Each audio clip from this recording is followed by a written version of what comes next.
because I'm crazy right now, which is good. So the first one I'm going to do, some of you guys have heard before, it's called self-possessed. I'm not even going to introduce it. Crocuta crocuta. It's her Latin name. She comes in striped and spotted varieties. The female has more testosterone, causing her to be larger, stronger, and more aggressive.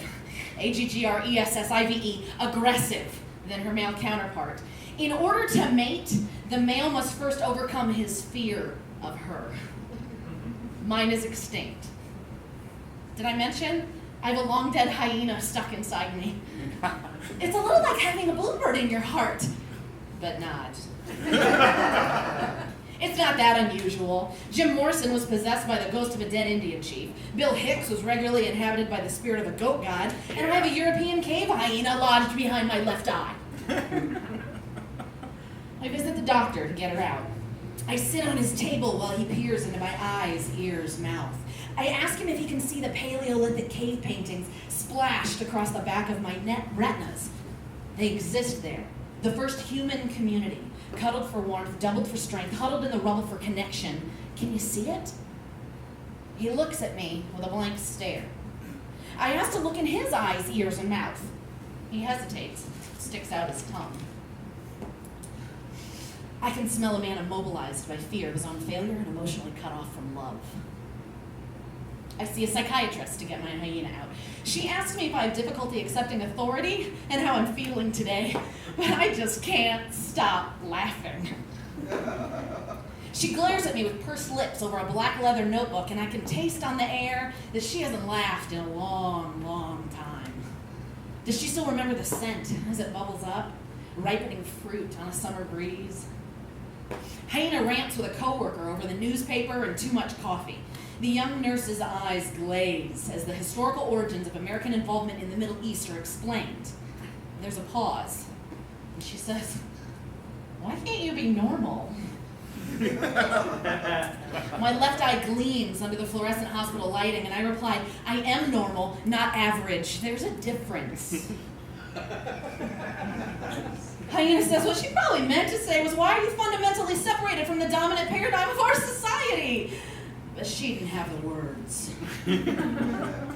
Hyena isn't allowed coffee anymore. I meet with a shaman in a last-ditch effort to exorcise her. He makes me sit in this musky sweat lodge. 4 hours later, and I've removed all my clothes, and I can't stop panting. Strengthened by the oppressive heat, Hyena has questions. Hyena has things she doesn't understand. She demands answers while the shaman listens. Why do you constrain what's meant to be free? Why do you wince when rules are broken like bones of carrion beneath my jaws? Why do you think civilization is better than a free life in the wild places? You're like 200 chickens in too small a cage and one bad scare from pecking each other's eyes out. You're so separate from the earth from which you evolved. Even the grassland behind your house has to conform to the rigid lines of order and fences. Fences which pen you in, fences which pen you out, fences which constrain, restrain, retrain your soul to the mundane. It isn't me and my hyena which is flawed. And that's why mental illness is rampant. That's why corruption is rotting away at our ideals. And that's why my infant boy screamed for the first 6 weeks of his life. He knew what he'd been born into, and he could not cope. The things that give your life meaning are the things you've had since the beginning of life. We need to get outdoors, get our feet on uneven ground, press your fingers into soft, cool mud, and paint our lover's face, neck, back, just you and me in the solitude and comfort of the cave. We bring only our stories and our bodies and our art, and that is everything. And I stop to catch my breath, and the shaman catches our eyes. He pours his lips upon mine, paints my hyena tongue with his. His bravery will be rewarded by sunrise.